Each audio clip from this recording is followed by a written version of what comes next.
Hello everyone, आप सबका स्वागत है आपकी इस प्यारे से सेशन में। और मेरे दोस्तों, आज भी हम बहुत ही प्यारा टॉपिक करने वाले हैं। आप लोग सब के सब पधारिए।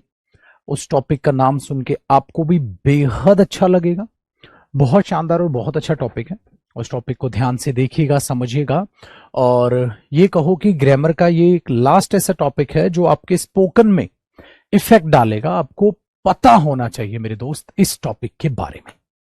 फिर हम क्या करेंगे, कल सैटरडे को आपकी आखिरी क्लास हम स्पोकन की लेंगे। ठीक है, करीब करीब 44-45 आपकी क्लास करीब हो गई होंगी। तो कल लास्ट क्लास आपकी रहेगी और कल मैं आपको फाइनल जो पीडीएफ्स है ना स्पोकन की, वो पीडीएफ्स आपको दूंगा। जितना स्टडी मटेरियल मैंने आपको दिया है वो मोर देन इनफ है। प्लीज उसके अलावा कुछ भी एक्स्ट्रा स्टडी मटेरियल ना पढ़िएगा, क्योंकि इसके अलावा एक्स्ट्रा स्टडी मटेरियल पढ़ना ना आपके कतई काम नहीं आने वाला। क्यों? क्योंकि आप एक्स्ट्रा स्टडी मटेरियल पढ़ेंगे जो है आपके पास अभी तक, आपको वो पीडीएफ के सेंटेंसेस भी याद नहीं होंगे मेरे दोस्त, और आप एक्स्ट्रा स्टडी मटेरियल पढ़ने जाएंगे, बिल्कुल गलत होगा।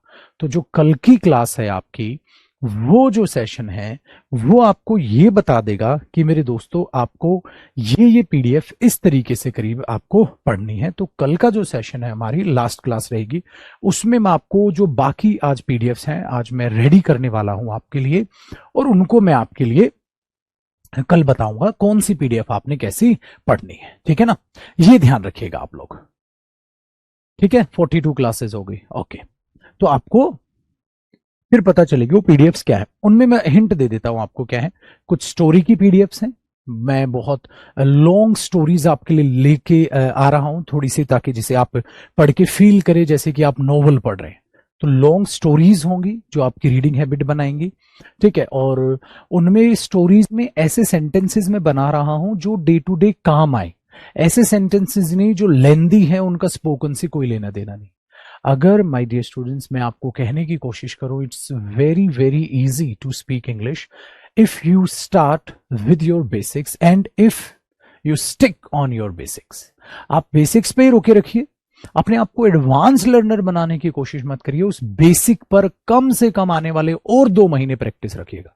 अब पता है आपके साथ हो क्या रहा है, आपको सेंटेंस मेकिंग आ चुकी है, आपको हर ग्रामर का वो टॉपिक पता है जो काम आता है आपके स्पोकन में।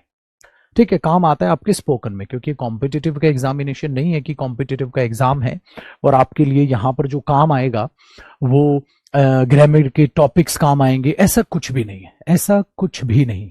इसीलिए यहां पर काम आते हैं आपके सारे स्ट्रक्चर्स जो आपको मैंने कराए।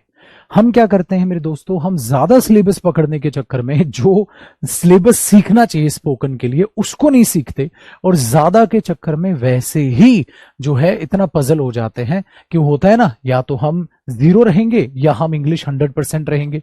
हम वो बीच का रास्ता भूल जाते हैं, या तो बिल्कुल हिंदी बोलूंगा या बिल्कुल अंग्रेज बन जाऊंगा। बीच का रास्ता है ही नहीं, वो गलत है। अब आहिस्ता आहिस्ता आप में इंप्रूवमेंट आएगा आएगा आएगा आएगा ये चीज। तो आपके लिए वो पीडीएफ्स मैं रेडी कर रहा हूं जो तो कल कल की क्लास में, यानी कि कल देखो यूं तो है मेरे दोस्तों, कल सैटरडे को यूं तो आपकी क्लास नहीं होती, लेकिन कल लास्ट क्लास है। कल हम क्लास करेंगे आपकी सैटरडे को, और जो क्लास है कल की वो आपकी रहने वाली है 12:30, 12:30 बजे। आपकी जो क्लास है कल वो 12:30 बजे सुबह, ठीक है, 12:30 बजे रहेगी। ठीक है, 12:30 रहेगी, जो कि लास्ट क्लास आपकी होगी।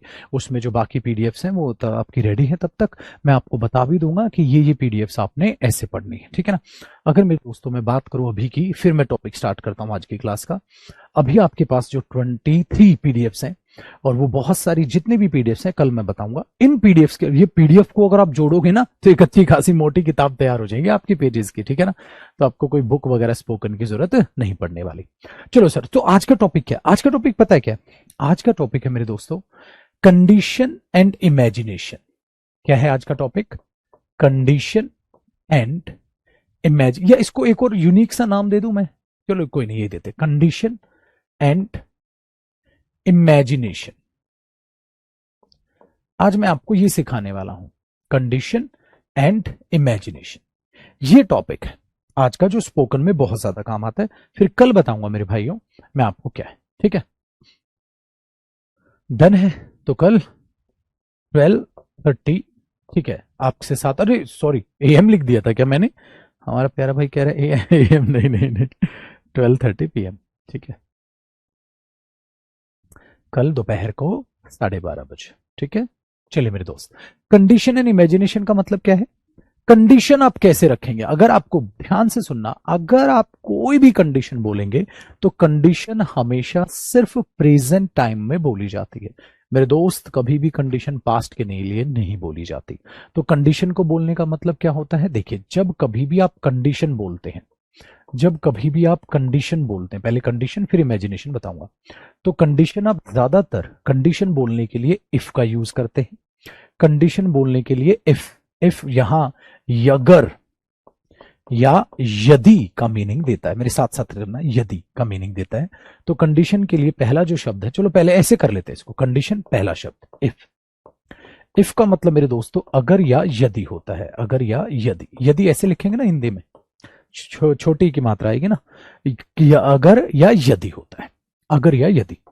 तो आप कोई भी कंडीशन इससे बना सकते हैं। अगर अगर वो यहां आता है मैं उसकी मदद कर दूंगा। इंग्लिश बनाइए, अगर वो यहां आता है मैं उसकी मदद कर दूंगा। तो आप क्या बोलोगे? इफ ही कम्स हियर, अगर वो यहां आता है, इफ ही कम्स हियर, अगर वो यहां आता है मैं उसकी मदद कर दूंगा, तो I will help him. If he comes here I will help him, अगर वो यहां आता है तो मैं उसकी मदद कर दूंगा। If he comes here I will help him, अगर ये यहां आता है तो मैं उसकी मदद कर दूंगा। हमेशा ध्यान रखना मेरे दोस्तों, कभी भी कंडीशन में, हमेशा ध्यान रखना, कभी भी कंडीशन में फ्यूचर टेंस नहीं यूज होता। कौन सा टेंस यूज होता है? Present tense. कौन सा टेंस यूज होता है? Present tense. हमेशा ध्यान रखना मेरे दोस्तों। मतलब अगर मैं ये बोलूंगा ना, if he will come here, अगर वो यहां आएगा, क्योंकि हिंदी में तो हम आएगा बोलते हैं, अगर वो यहां आएगा मैं उसकी मदद कर दूंगा बोलते हैं हम हिंदी में। कभी भी इसमें ये मत बोलिएगा। क्यों? क्योंकि कंडीशन कभी फ्यूचर टाइम पे जाके नहीं लगा सकते आप, भगवान नहीं है हम। फ्यूचर किसने देखा? फ्यूचर तो अभी आया नहीं मेरे दोस्तों, जो टाइम अभी आया नहीं मैं भागकर उस पर कंडीशन लगा के आ सकता हूं? नॉनसेंस हो गया मेरे भाई। मैं कैसे लगा दूंगा कंडीशन? वो तो समय ही नहीं आया अभी, और जो समय अभी आया ही नहीं मैं भाग के जाके उस पर कंडीशन लगा रहा हूं, नॉनसेंस हो गया। तो इफ ही कम्स हियर, अब भले ही आप जो है ना उसमें फ्यूचर टाइम भी लिख दो, तब भी फ्यूचर नहीं लगाओगे। जैसे अगर अगले हफ्ते वे आएंगे मैं उनसे मिल लूंगा, अगर अगले हफ्ते वे आएंगे तो मैं पता है क्या बोलूंगा? If they come, if they come next week. अब आप क्या बोलोगे? सर अगला हफ्ता तो फ्यूचर टाइम है, तो मैं यहां क्या विल कम नहीं लगा सकता? नहीं मेरे दोस्त, कंडीशन के लिए फ्यूचर टाइम की कोई जगह। If they come next week, हाँ आई विल मीट देम, अगर वे अगले हफ्ते आते तो मैं उनसे मिलूंगा। तो मेरे दोस्त जो कंडीशन का रिजल्ट है वो फ्यूचर में हो जाता है। कभी भी आप इसे फ्यूचर में नहीं बोलेंगे, चाहे फ्यूचर से रिलेटेड बात हो, क्योंकि वो यहां पर कॉल फॉलो अप कर लेगा। दो दो बार फ्यूचर टाइम दिखाने की जरूरत नहीं पड़ेगी हमेशा। और 100 बातों की एक बात यार, ये कंपटीशन का जो बैच नहीं है कि आप लॉजिक में घुसे, लॉजिक में नहीं घुसना है। Just remember one thing. If you want to represent any condition, there is no requirement to use future time, or we can say the models will and shall that are used to represent the future time. There is no requirement to use these two models in a conditional statement.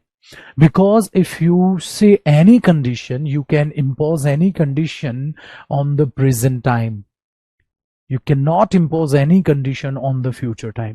The effect of the condition can be represented in future time, not the condition. Got it? चलो ये English में मैंने normal आपको सुनाने के लिए बोल दिया, जो बातें मैंने अब तक हिंदी में बोली थी। तो 100 बातों की एक बात है मेरे दोस्तों कि कभी भी कंडीशन में, कभी भी कंडीशन में, कभी भी आप लोग फ्यूचर समय नहीं लगाएंगे। ठीक है भाइयों?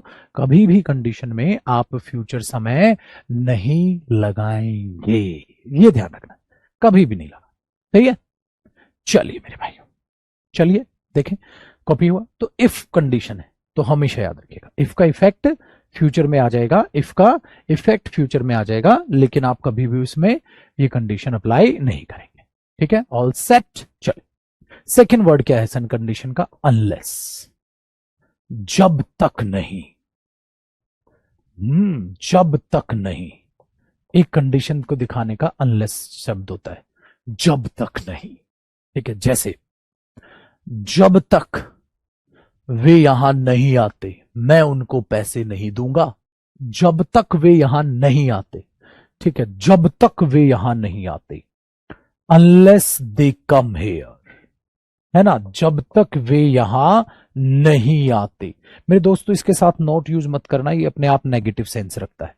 जब तक नहीं हो गया ना negative word. Unless they come here, जब तक वे यहां नहीं आते। I will, I will not give them, मैं उनको नहीं दूंगा। आई will not give them the money, मैं उनको वो पैसे नहीं दूंगा। जब तक वे यहां नहीं आते मैं उनको वो पैसे नहीं दूंगा। Unless they come here I will not give them the money, जब तक वे यहां नहीं आते मैं उनको वो पैसे नहीं दूंगा। ठीक है भाइयों बहनों, ठीक है। 30 तो ये कितने सेंटेंस बना, कितने भी सेंटेंस बना, ठीक है। जब तक वो मुझे कॉल नहीं करता मैं उससे बात नहीं करूंगा। बताओ क्या बोलोगे। जब तक वो मुझे कॉल नहीं करता मैं उससे बात नहीं करूंगा। क्या बोलोगे, unless he calls me, unless he calls me, unless he calls मी, जब तक वो मुझसे बात नहीं करता, कॉल नहीं करता। I will not talk to him, मैं उससे बात नहीं करूंगा। I will not talk to him. So these are very very easy sentences, ठीक है।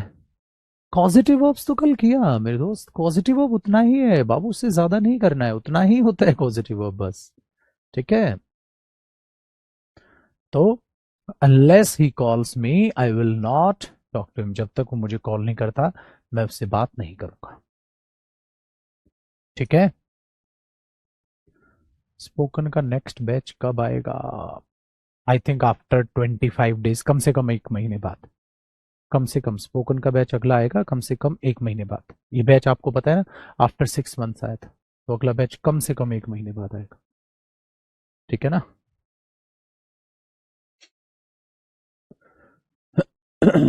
ठीक है मेरे दोस्तों, चलिए थर्ड, एक कंडीशन दिखा देते हैं कई बार, ओनली व्हेन, केवल जब, केवल जब, जैसे आई विल, केवल जब, ओनली व्हेन, केवल जब, ठीक है। एक होता है प्रोवाइडेड दैट, बसरते की, प्रोवाइडेड दैट, बसरते की, इनकी हिंदी क्या होती है मेरे भाई, ओनली व्हेन, केवल जब, प्रोवाइडेड दैट, बसरते की, ये मतलब होता है। जैसे देखो मैंने बोल दिया, ठीक है, ही, ठीक है, ही, ये ऐसे कर लेते हैं, India can be a super power, याद है, India can be a super power only when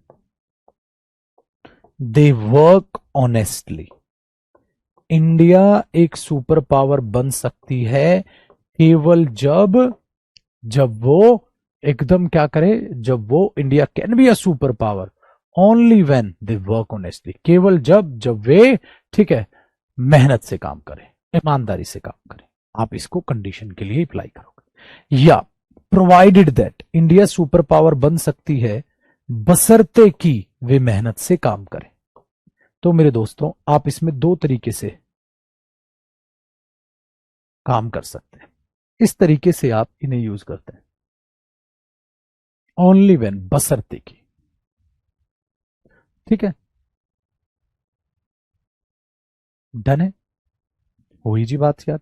चलिए ये आप कंडीशन के लिए शब्द ज्यादातर स्पोकन में यूज करते हो, बस और कोई नहीं, इतने आपके लिए सफिशिएंट है, ठीक है। एक इन केस का मतलब हो गया ना, कॉपी करना एक बार, इन केस का एक मतलब बता देता हूं।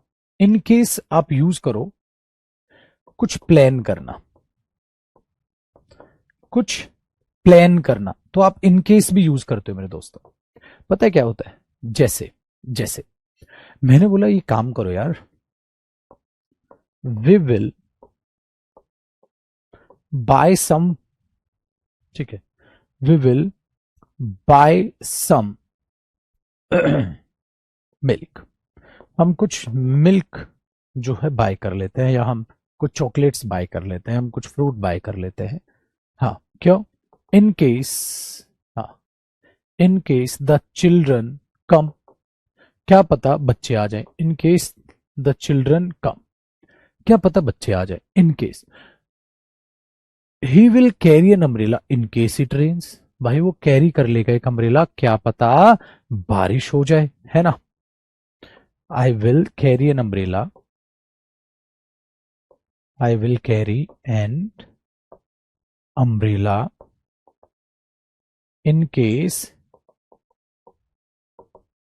इट रेन्स, मैं एक अम्ब्रेला कैरी कर लूंगा, क्या पता बारिश हो जाए। ऐसी सेंस में यूज होता है, I will carry an umbrella, I will carry an umbrella in case it rains, तो मैं एक अम्ब्रेला कैरी कर लूंगा इन केस इट रेन्स, क्या पता बारिश हो जाए।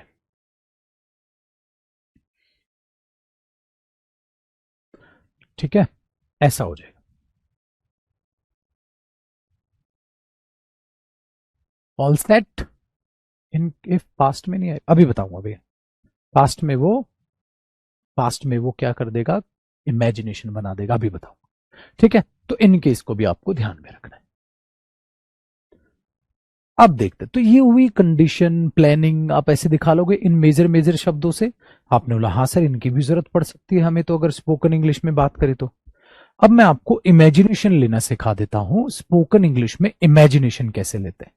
तो अब देख लो, ये जो 42 43 क्लासेस आपकी हुई हैं मेरे भाई, ये 42 43 क्लासेस इतना बढ़िया आपको जो है ना, ठीक है, माहौल सेट करके देंगी। अगर आपने, आप में से जितने भी मेरे प्यारे भाई 42 इन क्लासेस में रेगुलर रहे हैं, जिन्होंने 42 क्लासेस देखी हैं, प्लस अपनी पीडीएफ्स को क्या किया है, रीड किया है, ठीक है, तो उनकी जो रीडिंग हैबिट है, वो पीडीएफ को उन्होंने अगर रीडिंग हैबिट दी है, रीड किया है, तो आप सबको पता है।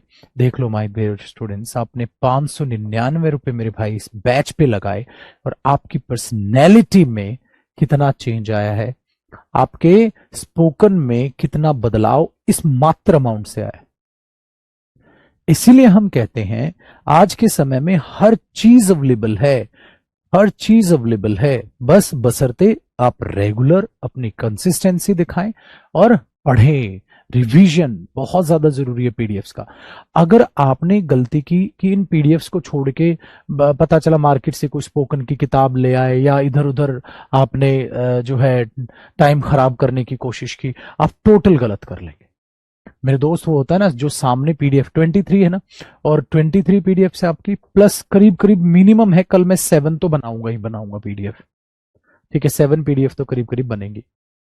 तो आपकी टोटल कितनी, अराउंड 30 पीडीएफ होगी। 30 पीडीएफ को जोड़ोगे पूरी किताब तैयार होगी आप। और वो पीडीएफ आपको, एक एक पीडीएफ ना इतनी इंपॉर्टेंट लगेगी कि सर ये तो इसके बगैर तो काम ही नहीं चलेगा। मैंने इस बार यही किया है, ऐसा नहीं किया कि बहुत सारी पीडीएफ दे दी जिनका कोई यूज ही नहीं हो। इस बार बिल्कुल एकदम क्रीम आपको निचोड़ के दे दी है।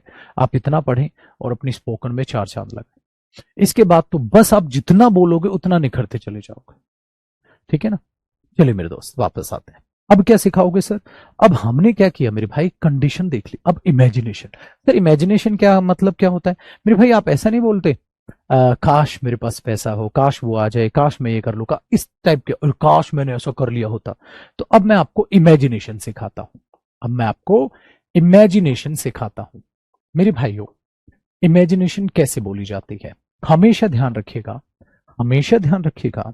अगर आपकी इमेजिनेशन वो 2 टाइप की होती है। केस नंबर 1 या पॉइंट नंबर 1, पॉइंट 1 मेरे दोस्तों, एक याद रखिएगा, अगर आपको प्रेजेंट इमेजिनेशन बोलनी पड़े, काश ऐसा हो जाए, प्रेजेंट इमेजिनेशन बोलनी पड़े, जिसका मतलब होता है काश ऐसा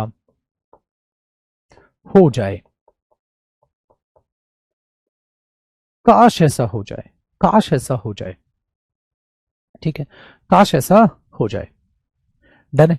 तो इसको हम प्रेजेंट इमेजिनेशन बोलते हैं, काश ऐसा हो जाए, ठीक है। अब इससे होता क्या है, काश ऐसा हो जाए, अब इससे होगा क्या गुरुजी? इससे ये होगा मेरे भाई कि आप प्रेजेंट इमेजिनेशन बोलना सीखोगे। और काश ऐसा हो जाए, इसके लिए आपको पता है क्या यूज करना है? सेकंड फॉर्म ऑफ वर्ब है, बिल्कुल। फिर तो पास्ट टेंस नहीं हो गया, पास्ट टेंस नहीं हुआ। कब ये सेकंड फॉर्म ऑफ वर्ब किसके साथ यूज करोगे? ये यूज करोगे मेरे दोस्तों इफ के साथ। हाँ, एज इफ, जैसे कि, एज दो, जैसे कि, विश, इन वर्ब्स के साथ। जब आप इन वर्ब्स के साथ मेरे भाइयों आप सेकंड फॉर्म ऑफ वर्ब लगाते हो तो वो पास्ट टेंस नहीं होती, वो प्रेजेंट इमेजिनेशन होती है, पास्ट टेंस नहीं होती, पास्ट टेंस नहीं है, ये ध्यान रखना। पास्ट टेंस नहीं है मेरे भाई, ठीक है? वेरी गुड, ये पास्ट टेंस नहीं है। तो ये क्या है? काश ऐसा हो जाए, काश ऐसा हो जाए। तो ये पास्ट टेंस नहीं है। क्या है मेरे दोस्त? ये तो सर इमेजिनेशन है। जैसे अब मुझे विश के साथ एज दो, देखो ध्यान से सुनो। जैसे मैंने एक सेंटेंस बोला आपको, क्या सेंटेंस बोला सर आपने? I wish I went to Agra, काश मैं आगरा जाऊं। I wish I met my favourite teacher, काश मैं अपने फेवरेट टीचर से मिलूं। तो मेरे दोस्तों इस टाइप की बातें जब आप बोलते हैं ना, काश मैं अपने फेवरेट टीचर से मिलूं, I wish I met my favourite teacher, I wish I met my favourite teacher. काश मैं अपने फेवरेट टीचर से मिलूं, है ना? काश मैं अपने फेवरेट टीचर से मिलूं, I wish I met my favourite teacher. तो मेरे दोस्त आपके लिए ये हुआ, I wish I met my favourite teacher, काश मैं अपने फेवरेट टीचर से मिलूं। आप यूज करते हो इसे, I wish I met my favourite teacher. ठीक है जी, आपने इसे, आपने बोला सर बिल्कुल ठीक है। चलो देखो, मैंने बोल दिया, मैंने बोल दिया ही टॉक्स टू मी, वो मुझसे बात करता है। हाँ, एज इफ, जैसे कि, वो मुझसे बात करता है। हाँ, एज इफ, जैसे कि। अब ध्यान से सुनना, जैसे कि ही इज, हाँ, ही वॉज, हाँ, ही वर माई बॉस, जैसे कि वो मेरा बॉस हो। हाँ, बात तो तू ऐसे करता है मुझसे जैसे कि मेरा बॉस हो, तो आप वो बॉस है नहीं। तो अब आप पता है क्या बोलोगे? देखो आपने कहा सर इमेजिनेशन में फर्स्ट फॉर्म नहीं आती, सेकंड फॉर्म आती है। सर अब ये भी सेकंड फॉर्म है और ये भी सेकंड फॉर्म है, और ही के साथ तो वोज आता है। नहीं, अरे सर ये क्या कर रहे हो आप? ही के साथ वोज ही तो आता है। देखो मेरे भाइयों, यही तो है कमाल। मतलब कमाल ये है मेरे दोस्तों, कमाल आपका ये है, हमेशा ध्यान रखिएगा, एक नोट लगा देता हूं, ठीक है? जो वॉज या वर है, हाँ, उसमें से, वॉज वर में से वर ही आएगा अगर आपको इमेजिनेशन दिखानी है तो। मतलब इमेजिनेशन में मेरे दोस्तों कभी भी वॉज यूज करना ही नहीं है। इमेजिनेशन में कभी भी वॉज यूज करना ही नहीं है, ये ध्यान रखिएगा, ठीक है? चलो करो कॉपी।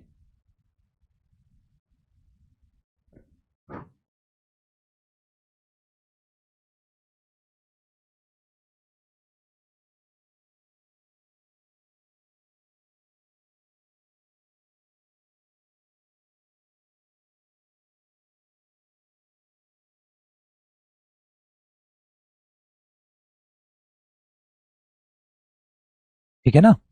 कभी भी नहीं, चाहे सिंगुलर सब्जेक्ट हो और चाहे मेरे भाई प्लूरल सब्जेक्ट हो, चाहे सिंगुलर सब्जेक्ट हो चाहे प्लूरल सब्जेक्ट।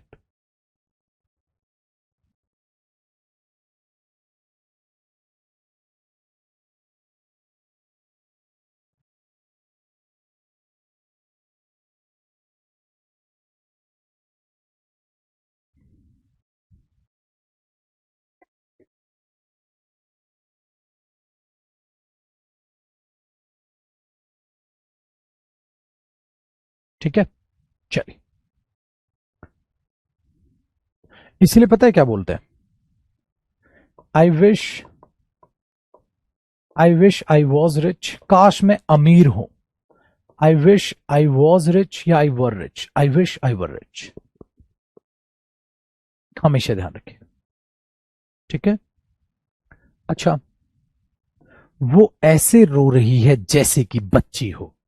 अब वो बच्ची है थोड़ी ना, वो तो आप बोल रहे हो, तो आप क्या बोलोगे? शी इज क्राइंग, वो रो रही है। She is crying as if she was या वर अ चाइल्ड, जैसे कि वो एक बच्ची हो। वो तो ऐसे रो रही है जैसे कि एक बच्ची हो, तो आप क्या बोलोगे? वर। अरे नहीं, वॉज नहीं, वर। वो तो ऐसे रो रही है जैसे कि वो बच्ची हो, तो she is crying as if she were a child, as if she were a child. ठीक है भाई।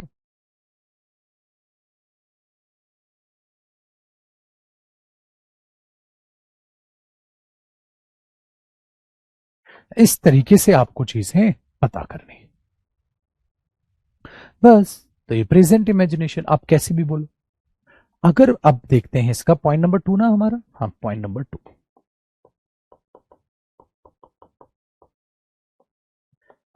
Past imagination.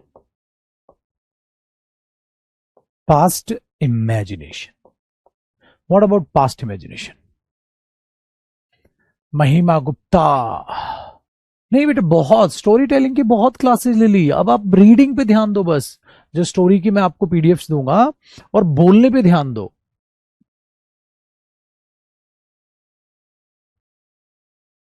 ठीक है ना, इनफ क्लासेस हैं आपकी। अभी तो आप बस अब बोलने पे ध्यान दो आप अपना। जितना ज्यादा बोलोगे ना आप उतना ज्यादा आपको रीडिंग और स्पीकिंग दो पे ध्यान देना है। अब रीड ज्यादा करना है और बोलना ज्यादा है, ठीक है। अगर सुनने का मन करे तो कार्टून्स आप इंग्लिश में देखना स्टार्ट करना, कार्टून्स। कोई मूवी वूवी पे टाइम पास मत कर। पता है कार्टून्स में क्या होता है? कार्टून्स में बोलते बहुत ज्यादा है, बहुत ज्यादा बोलते हैं हम कार्टून्स में, ठीक है ना। तो आपके अंदर जो स्किल है वो डेवलप तभी तो करेगी। स्किल्स डेवलप पे कैसे काम करे, है ना।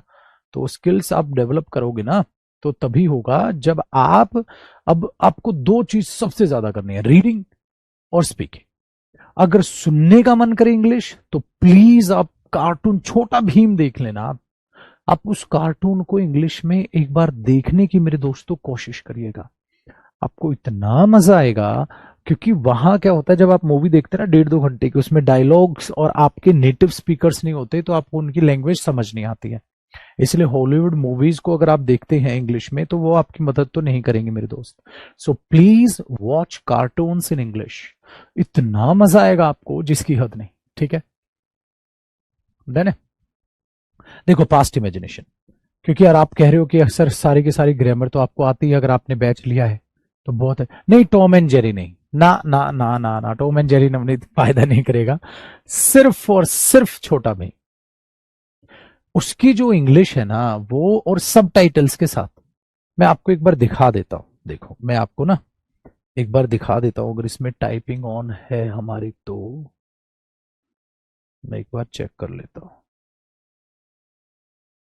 नहीं, इसमें आज हमारा वो टाइपिंग नहीं है ना, वरना मैं दिखा देता अभी आपको। कोई नहीं, मैं बताता हूँ आपको। पता है आपको क्या करना है? यूट्यूब पर जाकर, ठीक है, यूट्यूब पर जाकर आपको लिखना है Chhota Bheem in English with subtitles. Chhota Bheem cartoon in English with subtitles, because in this particular cartoon each and every character speaks a lot, because this is cartoon. If you want to entertain a child, this is not for you. You are a big guy now. This is for children. And if you want to entertain children, then of course you have to speak a lot. Because if you are not speaking for some time, the child is not going to listen to, and he or she will not watch that particular cartoon. So what about TRP? Nobody is going to watch the cartoon. Nobody means what? The children. So you have to attract the children. So you have to speak a lot. Speak a lot. Speak a lot. In case of your Hollywood movies, you spend, I think, 1 hour, 2 hour to watch a movie, or 3 hours sometimes. How many sentences do you learn after watching that particular movie? I think hardly 10, 20, 30. That's it.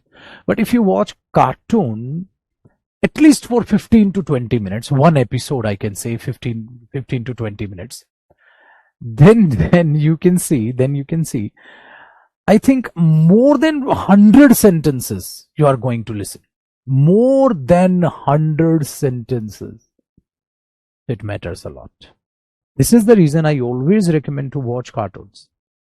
And if with subtitles you are watching that, then try to speak with them. Try to speak with them. One more thing you can do after watching the 10 to 15 minutes episode, try to tell that particular episode in your words by using English language. Are you getting my point?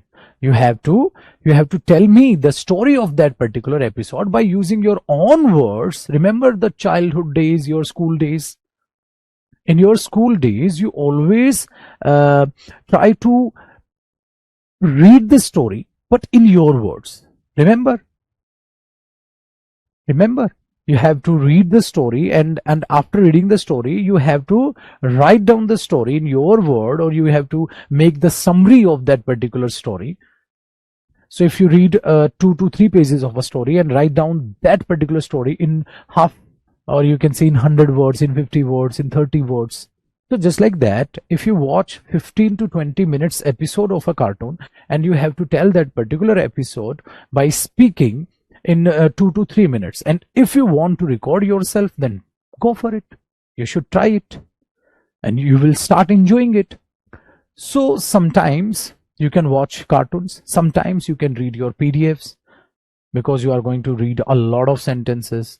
A lot of sentences should be in your mind, so that while speaking you can use them directly, or by transformation process you can make some more statements by using only one statement. For an example, I gave you the example of in case. I said, we will buy some milk in case the children come. I will carry an umbrella in case it rains. Now I say you have to translate at least 10 to 15 sentences by using in case. Then start. Try to speak those statements that are related to your daily life, not your friend. How you can use in case in your life. What do you think? And remember the most important thing. Try to avoid grammatical mistakes while speaking. But it doesn't mean you are not going to make any mistake. Of course, we are human beings. Or in case of speaking, you do not have enough time to think and speak, because quickly you have to speak. So you're not going to get time to think and then you will speak. So while speaking, we make a lot of grammatical mistakes. That's it. But you should try to avoid blunder. What is the difference between mistake and blunder in case of speaking? If you use he are my best friend, this is blunder. This is not a mistake. This is blunder. If you say I have met your friend yesterday, that is called mistake, because if you are using yesterday, that is the past time, and with your past time you should use past indefinite tense, but you said I have met your friend yesterday, that is incorrect statement, but that is mistake, not blunder. There are so many interviews. If you watch them very carefully, you are going to point out the grammatical mistakes. Your so-called celebrities, they do a lot of mistakes while speaking. And of course, you can go for the mistakes, not for the blunder. So now you get the point. What is the difference between blunder and mistake? So after these 42 classes, I can say you are not going to make any blunder while speaking. If you do some mistakes, everybody does. So everybody makes mistakes while speaking, so it doesn't matter. That's why in the first demo class, I said, my dear students, you should learn grammar, but only for your spoken words. Are you getting my point?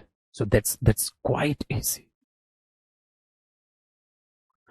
Or one more idea I have. You have to record yourself, you have to watch cartoons, you have to read a lot from novels or the stories I am going to give you tomorrow. Next one, read the PDFs. Next one, try to find out your partner. That means the one person who is trying to learn speaking. If you are two friends, it will be quite easy. You can speak to each other. That's very difficult to find out the person who really wants to learn the speaking. But if you do so, that will be great, or I can say that would be great. Correct? चलिए, अब मैंने मेरे दोस्तों जान पूछ के आपके सामने इतनी देर तक इंग्लिश बोली, आपने एक बदलाव देखा अपने आप में, ठीक है? आपने अपने आप में एक बदलाव देखा, सर वो क्या देखा? आपको सारी समझ आई, आपको सारी समझ आई। और जिस स्पीड में मैं हिंदी बोल रहा हूं उसी स्पीड में मैंने आपको इंग्लिश बोली, सब इतना ही स्पीड में बोलते हैं। तो एक प्रॉब्लम तो आपकी बिल्कुल नहीं है। If someone is going to speak English in front of you, you are going to understand it, correct? अब आपको समस्या क्या है? बोलना। तो भाई मेरी बोलने वाली समस्या तो बोलने से ही दूर होगी, है कि नहीं? तो बस जो जो मेजर पॉइंट्स थे ना आपके स्पोकन में काम आ सकते हैं, वो सारे के सारे मेजर पॉइंट्स मैंने आपको बता दिए। ठीक है भैया, अब तो दिक्कत नहीं आएगी। चलो ये छोटा सा टॉपिक अब खत्म कर लें। Past imagination. Sir what about past imagination? That means past में जो हो सकता, तो उसको आप कैसे बोलेंगे? हमेशा ध्यान रखिएगा, had plus third form. Sir ये पास्ट परफेक्ट टेंस नहीं होता? नहीं, दिस इज पास्ट इमेजिनेशन। जैसे काश मैं उससे मिल लिया होता, I wish I had met him when I was in Mumbai. काश मैं उससे मिल लिया होता जब मैं मुंबई में था। काश मैं उससे, और वो मॉडल्स में क्या होता है? Could have third form, would have, वो मैं मॉडल्स में आपको करा चुका हूं मेरे भाई, है ना? काश मैं उससे मिल लिया होता, I wish I had met him when I was in Mumbai. I wish I had met him when I was in Mumbai. काश मैं उससे मिल लिया होता जब मैं मुंबई में था। हो गया ना आसान?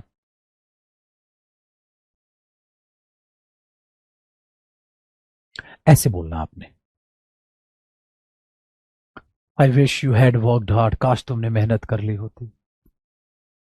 ठीक है, इसमें इफ भी यूज कर लेते हो, अगर तुमने मेहनत कर ली होती तो तुम पास हो गए होते। याद है वो मॉडल्स में कराया था मैंने, if you had worked hard you could have passed, you would have passed, इस तरीके से शायद तुम पास हो गए तो यू माइट हैव पास्ड। ये मैंने आपको मॉडल्स में करा दिया।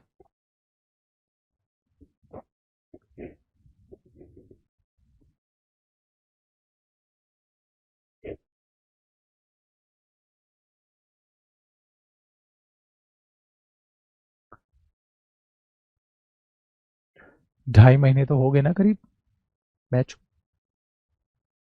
अगला स्पोकन बैच आए तो वो क्या हमें ज्वाइन करना चाहिए? आप देख लो, देखो स्पोकन में ये होता है कि आप 45 मिनट्स मेरे साथ 40-45 मिनट बिताते हैं, तो आपको पूरे दिन का एक तो रिफ्रेशमेंट से आपको मिल जाती है और थोड़ा सा आपको सुनने को मिल जाता है। थोड़ा जब हम सुनते हैं इंग्लिश या बिताते हैं उसमें समय तो अच्छा लगता है। अब 599 मेरे दोस्त कोई बड़ा अमाउंट तो है नहीं आज के टाइम में, तो वो क्या करता है आपके 2-2.5 महीने के लिए आपके लिए एनवायरनमेंट क्रिएट कर देता है। तो अगर आपको अगला बैच ज्वाइन करने का मन करे तो आप अगला भी ज्वाइन कर लेना भैया।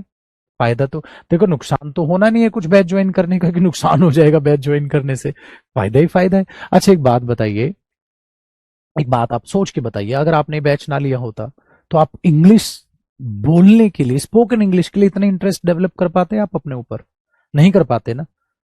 तो आपने अपने अंदर एक स्किल को डेवलप किया है कि हाँ इस तरीके से स्पोकन सीखी जाती, बस कि भाई स्पोकन के लिए हमें ये करना होता। अब रास्ता आपको पता है, अब आप बोलोगे ही नहीं, अब आप पीडीएफ ही नहीं पढ़ोगे, मैं बताओ क्या मैं भगवान हूं, जादूगर हूं कि मैं आपके अंदर घुस के इंग्लिश बुलवा दूंगा?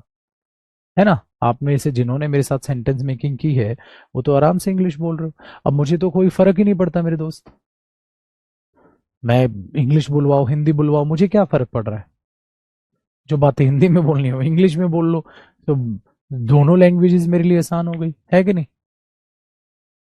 ठीक है, चलिए। तो ये था मेरे दोस्तों आज का सेशन, हो गया ना कॉपी आपका। अब हम कल मिलेंगे आपकी लास्ट सेशन पे, लास्ट क्लास पे 12:30 बजे मैंने आपको बोला, ठीक है ना। कल 12:30 बजे हम लोग आपसे मुलाकात करूंगा मैं आपसे 12:30 बजे, जिसमें मैं आपको सारी जो पीडीएफ है बना के फिर आपको पूरा बता दूंगा कैसे क्या करना है अब आपने, ठीक है। फिर अगला बैच जो है वो करीब करीब 25 डेज के बाद ही निकालेंगे कम से कम। तो वो बैच आप ज्वाइन करना चाहेंगे तो आप ज्वाइन कर सकते हैं, ठीक है। उसमें कुछ डिस्काउंट मिलेगा। रुक जा, पिटाई करता हूँ मैं तेरी, 599 में डिस्काउंट चाहिए है, पिटाई नहीं चाहिए आपको।